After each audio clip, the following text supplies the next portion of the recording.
హల్లెలూయా. దేవుని నామానికి మహిమ కలుగును గాక. హల్లెలూయా, హల్లెలూయా, హల్లెలూయా. ప్రభునందు ప్రియులారా, ఈ చక్కటి సమయమందు దేవుని యొక్క మాటలు వినడానికి బెతెస్దా పరిచర్య తరపున ఈ 19వ తారీఖు 4వ మాసము 2024వ సంవత్సరాన దేవుని యొక్క దాసునిగా మిమ్మల్ని అందరినీ ప్రేమపూర్వకంగా నేను వందనాలు తెలియజేస్తూ ఆహ్వానాన్ని తెలియజేస్తున్నాను. స్థానికంగా వాక్యం వింటున్నటువంటి ప్రియులైన మీ అందరిని బట్టి దూర తీర ప్రాంతాల నుంచి వాక్యాన్ని మరి చూస్తూ అనేక మందికి షేర్ చేస్తున్న మీ అందరిని బట్టి కూడా ప్రభువుని స్తుతిస్తుంటున్నారు. బాగున్నారు కదా? చాలా సంతోషం. మళ్ళీ 2 వారాల తర్వాత వాక్యం ద్వారా మీతో రావడానికి ప్రభు చూపిన కృపను బట్టి ఆ దేవదేవునికి లెక్కలేని స్తోత్రాలు స్తుతులు చెల్లిస్తుంటున్నాను. మరి తరల మంచి కన్నులు మూసుకొని వాక్యం కొరకు ప్రభు యొక్క సహాయాన్ని మనం తీసుకుందాం. ప్రేమ నమ్మకం కలిగినటువంటి మా ప్రియ పరలోకపు తండ్రి, మీ యొక్క ఘనమైన శ్రేష్టమైన మహోన్నతమైన నామాన్ని బట్టి లెక్కలేని స్తోత్రాలు స్తుతులు చెల్లిస్తుంటున్నాను ప్రభా. ఈ యొక్క ప్రభా మరి పునరుత్థానపు పండుగ అయిన తర్వాత 3వ ఆదివారాన మరి ముందు శుక్రవారము మేము మీ యొక్క మాటను వింటుంటున్నాం. నా రాజా, వాక్యంతో మాతో మాట్లాడండి. మీరు వాక్యమైనటువంటి దేవుడు. ఎందుకంటే ప్రభా, ఆ వాక్యము మా హృదయాల్లోనికి వెళ్ళి అక్కడ ఉన్న నిబిడాంధకారాన్ని తీసివేసి వెలుగుతో నింపి మా జీవితములను మా కుటుంబములను వెలుగుతో నింపి శాంతి, సమాధాన, సంతోషము, అభివృద్ధి, నిత్యత్వం మనకు మాటలు వేసేటువంటి వాక్యమును శ్రద్ధగా తీసుకోవడానికి సహాయతను మాకు దయచేయండి. సాతానీయ శోధనలను గలిబిల్ని యేసునామమున లయపరచమని మా ప్రభువును రక్షకుడైన యేసునందు నామాన్ని అడిగి మిక్కిలిగా ప్రార్థిస్తున్నాము తండ్రి, ఆమేన్. ప్రభునందు అత్యంత ప్రియులైనటువంటి సహోదరి సహోదరులారా, ప్రభు అయినటువంటి యేసుక్రీస్తు శుభనామమున మీకు నేను హృదయపూర్వకమైనటువంటి వందనాలు తెలియజేస్తా ఉంటున్నా. ఈ యొక్క దినాన దేవుని యొక్క వాక్యమును మొదటిగా పాత నిబంధన గ్రంథంలో యెషయా గ్రంథము 40వ అధ్యాయము 26 నుంచి 31 వరకు మనము చదువుకున్నాం. మీ కన్నులు పైకెత్తి చూడండి, వీటిని ఎవడు సృజించాను, వీటి లెక్క చొప్పున వీటి సమూహములను బయలుదేరజేసి వీటన్నిటికీ పేర్లు పెట్టి పిలుచువాడే కదా. తన అధిక శక్తి చేతను తనకు కలిగి ఉన్న బలాతిశయం చేతను ఆయన ఒక్కటి ఆయనను విడిచిపెట్టాడు. గమనించాలి, అన్నింటికి పేర్లు పెట్టడమే కాదు, అన్నింటినీ ఎరిగి ఉన్నవాడు, ఇంకా ఏ ఒక్కరిని మర్చిపోయేవాడు కాడు అని దేవుని యొక్క లేఖనము ఇక్కడ మనతో మాట్లాడుతున్నది.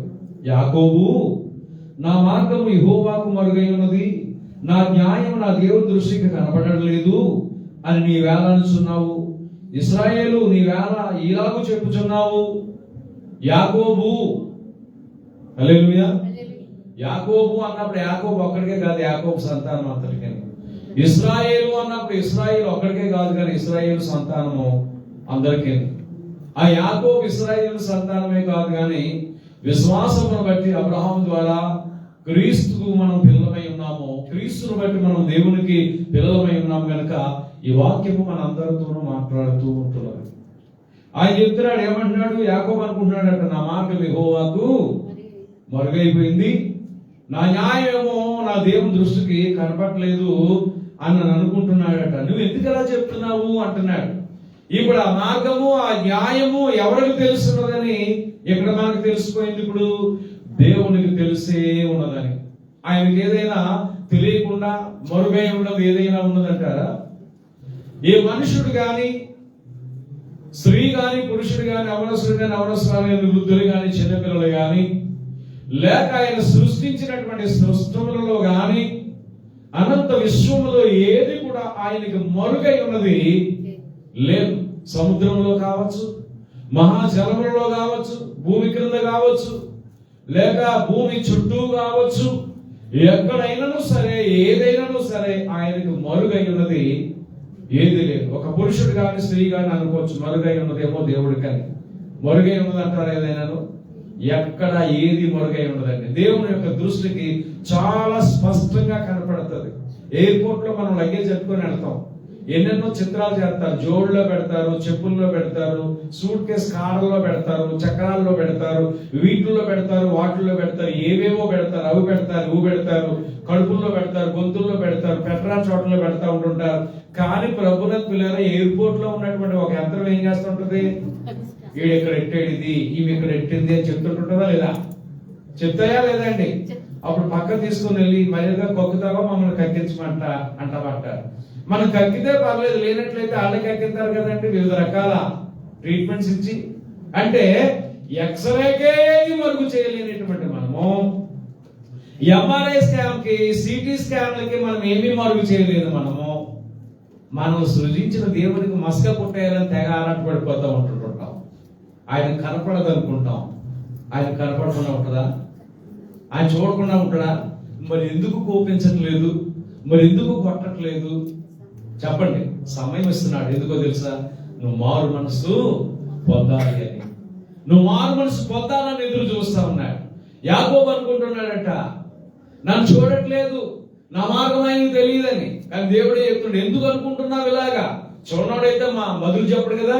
చూడండి ప్రభునందు పిల్లలు, నీవేళ అనుచున్నావు, ఇశ్రాయేలు నీవేళ ఎలా చెప్తున్నావు? ఇప్పుడు చూడండి 28:40-28 యెషయా, నీకు తెలియలేదా? నీవు వినలేదా? నీకు తెల్లలేదా? నీకు తెలియలేదా? లేదంటే నువ్వు వినలేదా నా గురించి? అబౌట్ మీ నా గురించి నీకు తెలియలేదా? You don't about me, either you doesn't listen about me. నువ్వు నా గురించి వినలేదా? లేదంటే నా గురించి నీకు తెలియలేదా అని దేవుడు అడుగుతా ఉన్నాడు. భూదిగంతమును సృజించిన యెహోవా నిత్యుడగు దేవుడు.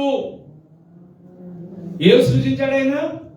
భూదిగంతములను సృజించినటువంటి యెహోవా నిత్యుడగు దేవుడు. నిత్యుడు అంటే is the God of eternal అండి. The Lord, the everlasting God, the creator of the ends of the earth.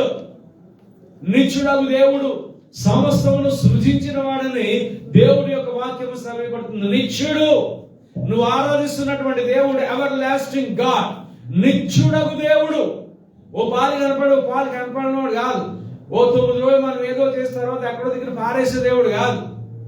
అర్థమైందండి? లేదంటే మనకి ఇష్టానుసారంగా దేవో దాంతో మనం తయారు చేసుకొని మళ్ళా మనం ఎక్కడికో ఈడ్ చేసే దేవుడు కాదు. ఈయనకు మనం ఏం చేయక్కర్లేదు.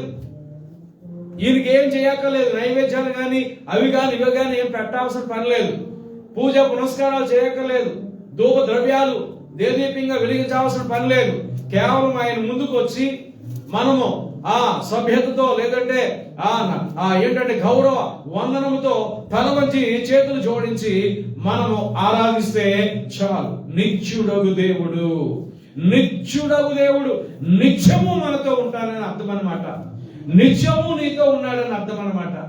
నిత్యము ఆయన నీకు సహాయకుడిగా ఉంటాడని మాట. అందుకనే మత్తీయులు అంటాడు కదండి 28వ ఆఖరి వచనంలో, భూదిగంతముల వరకు నేను మీకు తోడుగా, యుగ సమాప్తి వరకు నేను మీకు తోడుగా ఉంటాను.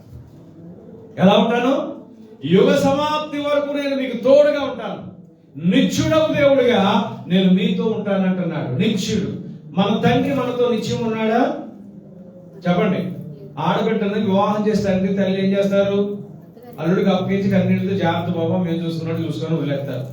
అలాగే కుమారుడు కూడా కోడలు చేతులు ఎట్టేసి ఏం చేస్తారు తల్లిదండ్రులు? బాబా ఇప్పుడు దాకా మేము చూసుకున్నాం, జాగ్రత్తగా చూసుకోమ్మా అంటారు కదా. అంటారా? అంటారా లేదా? అప్పగింతలు జరుగుతాయా లేదా? అయిపోయింది అక్కడితో. 7 పురాకులు పడాల్సిందే ఇంకా అక్కడి నుంచి. అవునా కదా? చెప్పండి. కానీ కొంతకాలం తర్వాత వదిలేశారు. ఎందుకంటే మనతో జీవితంతో రాళ్ళు ఇంకా మనకు అన్నదమ్ములు అక్కచెల్లెలు ఉంటే ఆడపడి కార్యక్రమాలు చేస్తా ఉండాలి కదా. నీతో కూకుంటే మాకు ఎలా కుదురుతుందమ్మా? ఇంకా నీకు చెల్లెళ్ళు ఉన్నారు, తమ్ముడు ఉన్నారు, వాళ్ళని చూడొద్దా అంటారా లేదా?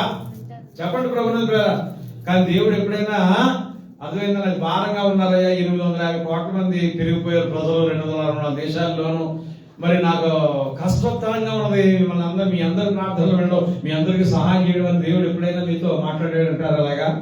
లేదండి. ఆయన ఇంకా అంటున్నాడు, అడుగుడి, వెదకుడి, తట్టుడి. చూసారండి?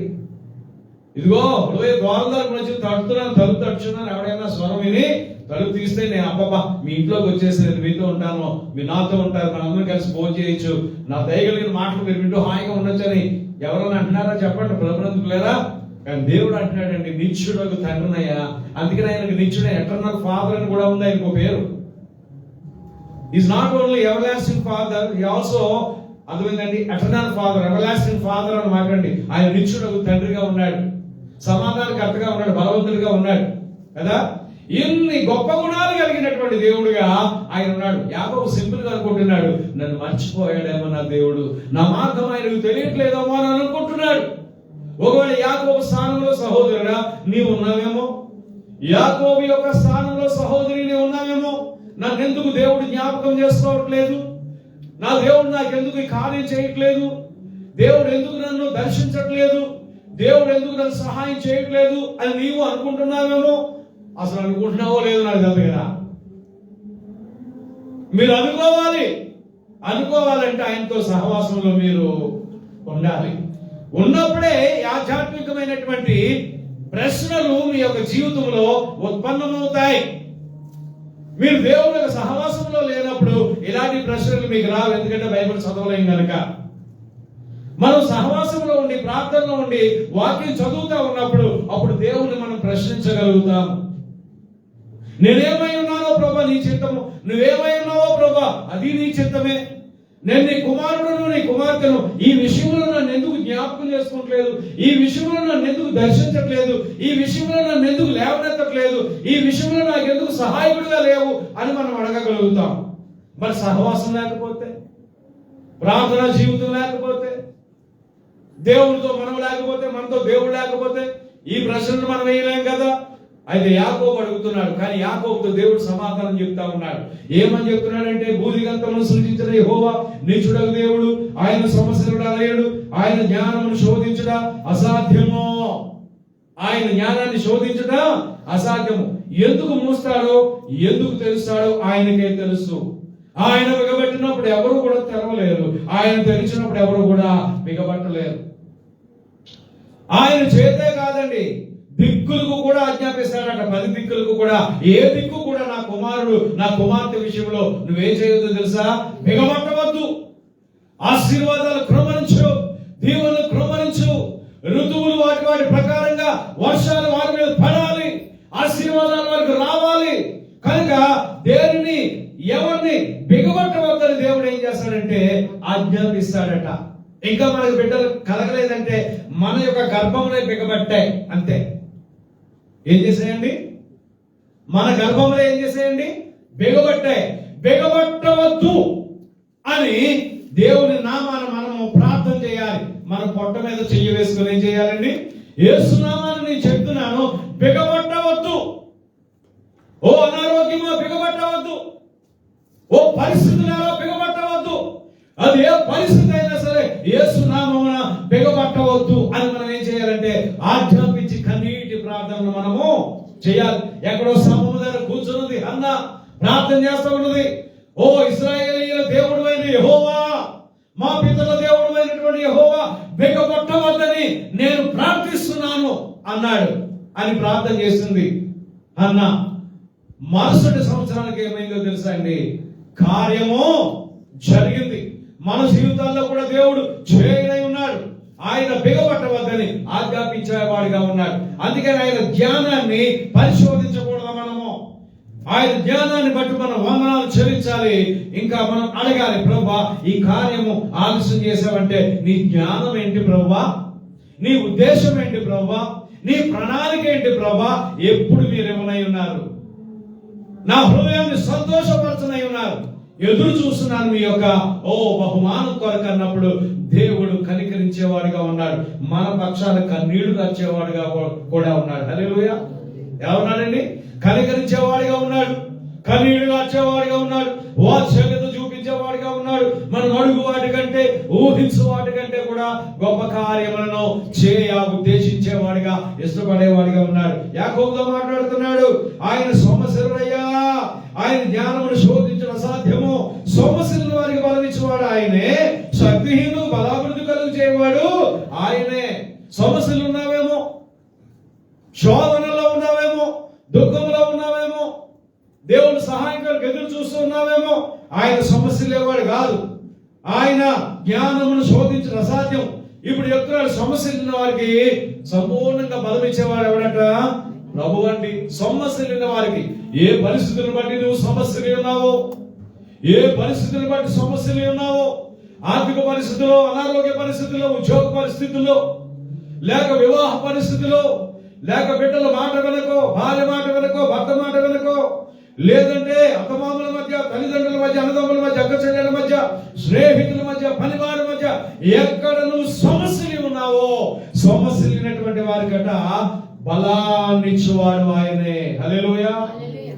ఏంటండి? సమస్యల వారికి ఏం చేస్తాడు? బలం ఇచ్చేవాడు ఆయనే. ఒకవేళ మానవులు నిన్ను సమస్యలు ఎలా చేయొచ్చు, సమస్యలు పోయేలా చేశారేమో, దూరం నుంచి వారు నిన్ను చూచి నవ్వుకుంటున్నారేమో, అయిపోయింది మనోడి పరిస్థితి, ఈమె పరిస్థితి అని. కానీ నిన్ను మళ్ళా లేవనెత్తి కురుకుపోయిన నీ స్థితిని బాగు చేసి నీకు బలాన్ని ఇచ్చేవాడు ఎవరంటే ఆయన ఉన్నాడు. అందుకని సమస్యలను వారికి బలం ఇచ్చేవాడు ఆయనే. శక్తిహీనులకు బలాభివృద్ధి కలుగు చేయవాడు ఆయన. శక్తి అంతా పోయింది, హీన దశకు వచ్చేసాము, దీన దశకు వచ్చేసాము. ఇప్పుడట శక్తిని కలుగు చేసి ఆయన ఏం చేస్తాడంటే బలాభివృద్ధిని కలుగు చేస్తాడటండి. బలము బలాభివృద్ధి ఎవరి చేతిలో ఉన్నాయి? దేవుని చేతిలో ఉన్నాయి. ఆయనకు బలవంతుడని కూడా ఒక పేరు ఉన్నదండి. Is the mighty one. ఆయన బలవంతుడై ఉన్నాడు. ఒకవేళ బలము లేకుండా ఉన్నావేమో, శక్తిహీనతకు గురి అయి ఉన్నావేమో, ఆ బలమును అనుగ్రహించేవాడు, బలాభివృద్ధి కలిగి చేసేవాడు, ఆ శక్తిని కలిగి చేసేవాడు అయినటువంటి యేసు వైపు నువ్వు ఎప్పుడైనా చూసావా? యేసు వద్దకు నువ్వు ఎప్పుడైనా వచ్చావా? యేసు వద్ద ఎప్పుడైనా మోకరించావా? యేసుకు నీ జీవితాన్ని అప్పగించావా? యేసు చేతిలో పడడానికి నువ్వు ఎప్పుడైనా అంగీకరించావా? ఎప్పుడు యేసు వద్దకు వస్తావో, యేసును తెలుసుకుంటావో, యేసు చేతిలో నీ యొక్క దేహాత్మ ప్రాణాలను పెడతావో, శక్తిహీనత తీసేస్తాడు, బలహీనత తీసేస్తాడు, బలమిస్తాడు, బలాభివృద్ధి కలుగు చేస్తాడు, శక్తిని కూడా నీకు అనుగ్రహిస్తాడు. ఇంకా అంటున్నాడు, బాలులు సమస్యలు ఎదురు అలా ఎదురు, యవనస్తులు తప్పక తొట్టిల్లుదురు. బాలులు ఏం చేస్తారట? చెప్పండి. సమస్యలు ఎదురు అలా ఎదురు. బాలులు చూడండి, వారికి కొంచెం నీరు, ఆహారం సరైన సమయానికి అందలేదు అనుకోండి, చిన్నపిల్లలు ఏమైపోతారు? వెంటనే అలసిపోతారు కదండి. యవనస్తులు కూడా కొంతవరకు వెళ్ళొచ్చు, కానీ ప్రబంధులేరా వారు కూడా తప్పక తొట్టిల్లుతారట. ఒక్కొక్కసారి దేవుని యొక్క విషయంలో, దేవుని పిల్లలుగా జీవించడంలో పసిపిల్లల్లాగా ఉంటాం. మంచిదే, పసిపిల్లలకు దేవుడు రాజ్యం ఇస్తానన్నాడు. కానీ మరి ఎల్లప్పుడూ కూడా దేవుని యొక్క సన్నిధికి వస్తూ పసిపిల్లలలాగా ఉండాలని దేవుడు కోరట్లేదు. పసిపిల్లలకి పాలు మజ్జిగ సరిపోతే చాలు. కానీ వయసు వచ్చిన మీ అందరికి ఏం కావాలా? ఇప్పుడు ఒక భార్య అదే పనిగా మజ్జిగ సరిపడుతుంది అనుకోండి, సారీ సరిపడుతుంది, చూస్తాడు 3 రోజులు 4 రోజులు, 10 ఏళ్ళు తొంతాడు పళ్ళ దగ్గర. యాసాలు చేస్తున్నావా ఏంటి? 4 రోజులు బట్టి చూస్తున్నాను నేను. కూరకి ఏమన్నా లేకపోతే నువ్వు నన్ను అడగాలి, కానీ రోజు మజ్జిగ సెట్టేయడం ఏంటి, సారీ సెట్టేయడం ఏంటి, పని చేయాలా లేదా, బలం ఉండాలా లేదా అంటాడా? అంట. పోనీ భార్యను భర్త పట్టుకుని ఏమే నెల రోజుల పాటు మజ్జిగ సారీ కాయన్నది అనుకో, ఆ రోజు కాసి 29,000 నువ్వు కాసుకోంటారు. 29,000 నువ్వు కాసుకో, నా వల్ల కాదు. అదేంటండి? అదేంటండి? ఒక రోజు తప్పితే మరుసటి రోజు కానీ చేప కానీ మాంసం కానీ లేకపోతే ఏం చేస్తామండి? గంగిర్లు ఎత్తిపోతామండి. అర్థమైందా? ఏ ఇంట్లో కూడా పొగ రాజబెట్టడానికి ఒప్పుకోరండి. ముందు కూరట్రా, తర్వాత చూద్దామంటారా లేదా? అంటే బలాభివృద్ధి కావాలి. బలాభివృద్ధి కావాలంటే బలమైన ఆహారం తినాలి. ఎంత తిన్నా యవనస్తులు వాళ్ళు కూడా మళ్ళా మరుసటి రోజుకి వాళ్ళు కూడా సోలిపోతా ఉంటారు. అదనమాట దేవుని యొక్క మాట, భావము. మీరు పసిపిల్లల్లాగా యవనస్తులాగా ఉన్నారు, మంచిదే. కానీ మాటి మాటికి మీరు అలసిపోతూ ఉన్నారు, మాటి మాటికి సమస్యలు పోతున్నారు, మాటి మాటికి బలం రావట్లేదు. కానీ కింద లైన్ ఏం చెప్తుందంటే, యెహోవా కొరకు ఎదురు చూసి వారు నూతన బలము పొందుదురు, వారు పక్షిరాజుల వలె రెక్కలు చాపి పైకెగురుదురు, అలేక పరిగెత్తుదురు, సమస్యలకు నడిచిపోవుదురు. ఇవి తిన్నవారు త్రాగేవారు మాటి మాటికి ఏం చేస్తుంటారంటే బలహీన పడతా ఉంటారు, శక్తిహీనతకు గురవుతుంటారు. కానీ దేవునిలో నిలుచున్న వారు, దేవుడు వారితో ఉన్నప్పుడు వారు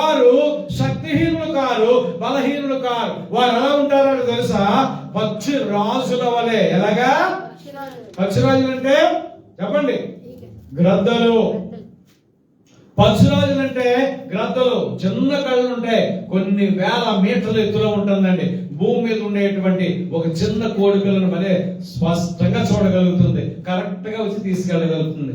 అంత అయితే ఉంచండి ఊళ్ళో అడవిలో. కానీ గ్రద్దలు, పక్షిరాజులు మహాసముద్రాల మీద కూడా వేటాడతాయి. మీకు తెలుసా? మహాసముద్రాల మీద అండి, మహాసముద్రం మీద చూస్తేనే మన ఒళ్ళు చందరిస్తుంది, భయం వేస్తుంది. దాని హోరు, దాని యొక్క జోరు, దాని అలలు, దాని యొక్క కెరటాలు చూసి. కానీ eagle she don't care and he don't care and eagle. గ్రద్ద భయపడదండి. అంత మహా జలములలో, మహా సముద్రంలో ఆ పైనుంచి వచ్చి ఒక ఇంత చేపను సర్రమని మహాసముద్రంలోకి వెళ్ళి 2 కాళ్ళతోనూ ఆ గుచ్చు వేసుకొని పట్టుకొని అది ఏం చేస్తుందో తెలుసా అండి? మహాకాశంలో ఎగురుతూ, నేను అనుకుంటాను ఎక్కడుందో కదా దరి, ఆ దరికి వెళ్ళి కొండ మీదో చెట్టు మీదో పెట్టుకొని దాన్ని తినాలి కదా. మళ్ళీ ఎన్ని కిలోమీటర్లు ఎగురుతూ ఆ యొక్క ఆహారాన్ని అది తీసుకెళ్లాలో ఆలోచన చేయండి. ఆ రెక్కల్లో పవర్ దయచేసిన వాడు ఎవరండి? దానికి ఆ శక్తినిచ్చి వాడు ఎవరండి? దేవుడే. అందుకని దేవుని యొక్క వాక్యం చెప్తుంది, పక్షి రాజుల వలె అంటున్నాడు. చప్పటి ప్రభుత్వం తీద్దాం. క్రైస్తవ పిల్లలు ఎవరో తెలుసండి? పక్షి రాజులండి. ఎవరండి క్రైస్తవ పిల్లలు? పక్షిరాజులండి. కాకులు కాదండి, 4 ఏళ్ళ స్పూన్లు ఎత్తుకుపోయేవాడు కాదండి. క్రైస్తవులు ఎవరండి? కాకులు కాదండి. 4 ఏళ్ళ ఈ స్పూన్లు ఎత్తుకోవడం, గ్లాసులు ఎత్తుకోవడం, సొప్పెట్లు ఎత్తుకోవడం, సబ్బులు ఎత్తుకోవడం, ఆహార పదార్థాలు ఎత్తుకోవడం. పక్షిరాజులు. పోరాటం నేర్చుకోవాలి, పోరాటం నేర్చుకోవాలి క్రైస్తవ పిల్లలు. అదేవిధంగా పిచ్చుకలు కాదు, గోవా గోరింకలు కాదు. పక్షిరాజుల యవ్వనమును ఆయన మనకు ధైర్యింపజేస్తారట. సమస్యలకు మనం ఏం చేస్తాము? వెళతామట. 2వ మాట మనం చూస్తే యోహాను సువార్త 12:26 చూసుకున్నాం. అక్కడ మనం చూస్తే గోధుమ గింజ గురించి మనం చూసి ఉంటున్నాం. హల్లెలూయా. అక్కడ గోధుమ గింజ భూమిలో పడి చావకుండా అది ఒంటిగా ఉండను, అది చనిపోయిన విస్తారంగా ఫలించును. సరే, యేసు ప్రభువు వారు భూమిలో పడి చనిపోయారు, మంచిదే. ఆయన పిల్లలుగా మనము కూడా మన అహంభావంలో చనిపోవాలి, అహంకారంలో చనిపోయి అవన్నీ విడిచిపెట్టేసినప్పుడే దేవునికి సమీపస్థులం అవుతాం.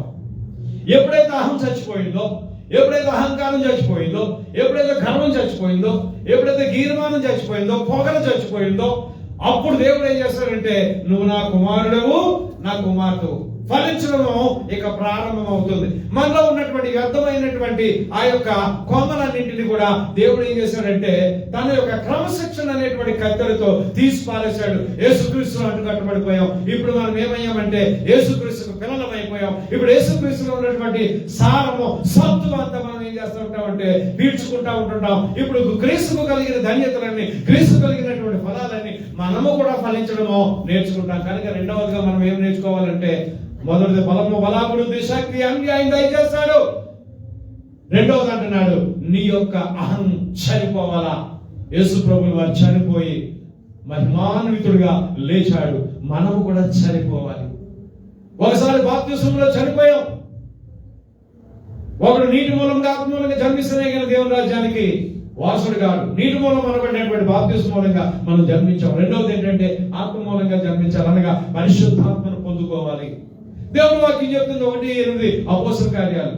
పరిశుద్ధాత్ముడు మీ మీదకి వచ్చినప్పుడు మీరు శక్తి పొందుకుంటారు. మనం శక్తి పొందుకోవాలి అంటే పరిశుద్ధాత్మ నింపుదల కూడా మనకు చాలా అవసరం. ఎప్పుడైతే పరిశుద్ధాత్ముడు మనలోకి వచ్చాడో నూతన కార్యాలు జరగడము మన జీవితాల్లో మనము చూస్తాం. సౌలు అభిషేకించబడ్డాడు, దావీదు అభిషేకించబడ్డాడు, శిష్యులు అభిషేకించబడ్డారు. అప్పుడు ఏం జరిగిందండి? అద్భుతాలు జరగడము మనం చూసాం. ఇప్పుడు పరిశుద్ధాత్ముడు మనల్ని కూడా అభిషేకించాలని చూస్తున్నాడు. అప్పుడు గొప్ప కార్యాలు మన జీవితాల్లో, కుటుంబాల్లో మనం చూస్తాం. మూడవదిగా మనం చూస్తే ప్రభునందు పిల్లరా 1 యోహాను 4:9-14 మనం చూసాం. అయితే మనం ఆయన ద్వారా జీవాన్ని పొందుకుంటాం. ఎందుకంటే ఆయన ఆత్మలో పాలు భాగము మనకు దయచేస్తానని అక్కడ లేఖనములో తెలియజేయబడుతుంది. మనం ఈ లోకంలో జీవించడానికి, పరలోకంలో కూడా జీవించడానికి ఎవరి యొక్క సహాయం మనకు అవసరమైనది? దేవుని యొక్క సహాయం అవసరం ఉంది. మనం ఇక్కడ జీవిస్తున్నామంటే ఎవరి వల్ల? దేవుని వల్ల. ఆయన కనికరము, కృప, ఆయన ప్రోత్సాహం, నడిపింపు లేకపోతే మనం జీవించేవాళ్ళం. అందుకని అంటున్నాడు, మనం ఆయన ద్వారా జీవిస్తున్నాం. ఎలాగా జీవిస్తున్నామంటే ఆయన ఆత్మలో పాలు మనకు దయచేశాడు కనుక. ఆదిలో ఆదాములను సృజించి వారి యొక్క నాశకారంధ్రంలో ఏముదాడైనా అనగా ఆయన ఆత్మను ఉంచాడు. మనం జీవించు ప్రాణమయ్యాం. మనం జీవిస్తున్నామంటే ఇప్పుడు మనలో ఉన్నది ఎవరాత్మ? దేవుని యొక్క ఆత్మ. నరుని హృదయంలోని ఆత్మ యెహోవా పెట్టిన దీపము. ఈరోజు నువ్వు నేను జీవిస్తున్నామంటే, ఈరోజు మనం సజీవుల గుంపులో ఉన్నామంటే, సజీవులుగా సాక్ష్యం ఇస్తున్నామంటే కారణం ఏంటంటే ఇక్కడ ఆయన పెట్టినటువంటి ఆత్మ ఉన్నది. ఎవరాత్మ అది? దేవునిలోని ఆత్మ. అందుకనే ఆత్మ దానిని దయచేయవాని యొద్దకు మళ్ళా వెళ్ళిపోద్దని ప్రసంగి చెబుతాడు. కనుక వాక్యం వింటున్న ప్రియ సహోదరి సహోదరుడా, యాకోబులాగా నువ్వేమని అడుగుతున్నావేమో. ఏమని అడుగుతున్నావు? నా మార్గం యెహోవాకు తెలియట్లేదు, నా న్యాయం దేవునికి తెలియట్లేదని నువ్వు అనుకుంటున్నావేమో. ప్రియ సహోదరి సహోదరుడా, ఓ ఇశ్రాయేలీయులారా, ఓ యాకోబు వంశస్థులారా, మీరు దేవునికి తెలుసు. అలాగే సజీవుడైన జీవాధిపతి అయినటువంటి యేసును అంగీకరించిన వారు అందరూ కూడా ఆయనకు తెలుసు. వారే కాదు, ఎరగనటువంటి వారు కూడా అందరికీ తెలుసు. అయితే తగిన కాలంలో ఆయన వాళ్ళతో మాట్లాడుటకును, తగిన కాలంలో న్యాయం చేయుటకును, తగిన కాలంలో మంచి మార్గంలో మనం నడిపించడానికి ఆయన ఎదురు చూస్తున్నాడు. ఇదే రక్షణ దినము, ఇదే అనుకూల సమయం. ఈ రక్షణ దినమందైనా, ఈ అనుకూల సమయమందైనా నీవు ఇదిగో సత్య సంబంధమైన సంగతులు, రక్షణార్థ విషయమైనటువంటి సంగతులను నీవు ఎరిగిన వాడవై, ఎరిగిన దానవై యేసుక్రీస్తును స్వకీయ రక్షకుడిగా నీ హృదయంలో నీవు స్వీకరించినచో, ఆ భూమికి ఆకాశములకు మధ్య నీ పాపముల కొరకు, నా పాపముల కొరకు, మనందరి పాపముల కొరకు ఓ శ్రమలు పడి సిలువ వేయబడినటువంటి యేసు వైపు నువ్వు చూచి నీ పాపములను ఒప్పుకొని విసర్జించి, యేసు నాకు బదులు ఆ సిలువలో ఉన్నావు, నేను పొందవలసిన దెబ్బల అవమానములు నువ్వు పొందావు, నీవు దెబ్బలు పొంది, నువ్వు దెబ్బలు తిని అవమానములు పొంది నాకు నిత్య జీవాన్ని ఇచ్చావు. అందుకనే పేతురు భక్తుడు, యెషయా భక్తుడు చెప్తున్నాడు, ఆయన పొందిన దెబ్బల వల్ల, ఆయన పొందిన గాయముల వల్ల మనకు స్వస్థత కలుగుతున్నది అంటున్నాడు. కనుక నీకు నిత్య జీవం, నీకు నిత్యత్వం, ఈ లోకంలో మంచి జీవితము ఎవరి యందు నిక్షిప్తమై ఉన్నాయంటే యేసు ప్రభువు దగ్గరే కొలసీలకు రాస్తూ పౌలు అంటున్నాడు, బుద్ధి జ్ఞాన సర్వ సంపదలు ఆయన యందు గుప్తములై ఉన్నవి. ఆ గుప్తములై ఉన్నవన్నీ కూడా నువ్వు పొందాలి అంటే, అందుకనే రోమ 8:37-38 అంటున్నాడు, తన సొంత కుమారుని వెనుదీయడానికి, ఇవ్వడానికి వెనుదీయనటువంటి వాడు ఆయనతో పాటు సమస్తమును మీకెందుకు అనుగ్రహింపడు అంటున్నాడు. సమస్తమును మనకు అనుగ్రహిస్తాడు. ఆయన వైపు తిరుగు, ఆయన నీ వైపు చేతులు చాచుతున్నాడు. నా కుమారుడా, నా కుమార్తెరా, అదే అంటున్నాడు 11:28, మత్తయి ప్రయాసపడి భారము మోసుకొనుచున్న సమస్తమైన వాళ్ళారా నా యొద్దకు రండి, నేను మీకు విశ్రాంతిని కలుగు చేస్తాను అని. రండి, ఆయన చేతులకు అప్పగించుకుందాం. మనము మన కుటుంబాలు దేవునికరంగా ఉందాం. ప్రార్థన చేసుకుందాం. తలవంచండి, కళ్ళు మూసుకోనండి. ప్రేమ నమ్మకం కలిగిన తండ్రి వందనాలు. వాక్యం ఉన్నటువంటి ప్రతి బిడ్డను పేరు పేర్చులను దీవించి ఆశీర్వదించి వారి కొరతలు తీర్చమని యేసునామాన్ని అడిగి మిక్కిలిగా ప్రార్థిస్తున్నాము తండ్రి, ఆమేన్. మన పరమ తండ్రి దేవుని యొక్క ప్రేమయు, కుమారుడైన క్రీస్తు యేసు యొక్క కృపయు, పరిశుద్ధాత్మ యొక్క నివడి సహవాసం, సమాధానం ఇప్పుడు ఎల్లప్పుడు సదాకాలం మనకు తోడుగా ఉండును గాక. Amen, amen, amen. Praise the Lord. May God bless you all. God bless you.